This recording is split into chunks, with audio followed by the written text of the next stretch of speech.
This was a quote you said about the Aura speakers. You said that the Aura speakers have some DSP trickery to them. You know, when you're reproducing audio, when you're, playing music, all it is, it's moving air, right? Your woofer, your driver inside of your speaker, it has a certain amount of bandwidth. It has a certain amount of air it can move. You can basically take that bandwidth and you can either make your speaker louder, or you can use that bandwidth to move more air at like a lower frequency, and now you've pushed that bandwidth into creating bass. So what Aura does basically is, the trickery we've done is we put most of the bandwidth of that driver into reproducing sub-bass.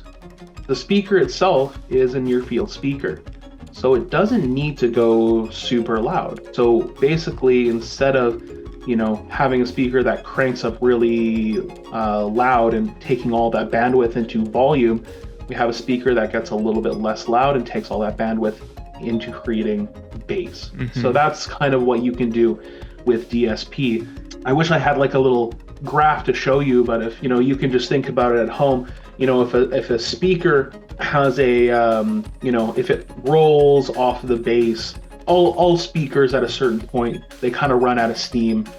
They stop producing bass.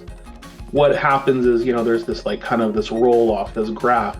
Well, if you have this roll off, this graph is basically, if this is your volume, if you now set the volume lower like this, you're actually getting a little bit lower bass now, because you've artificially taken down the mids and the treble, mm-hmm. and now perceptually, yes, it sounds like the bass is louder, is fuller, mm-hmm. In comparison to the mids and the bass. So that's hopefully a good idea of kind of what we've done with a set of speakers like Aura, and even Aura 4, we do similar things to get that crazy bass extension that you wouldn't expect out of a 3-inch or 4-inch driver.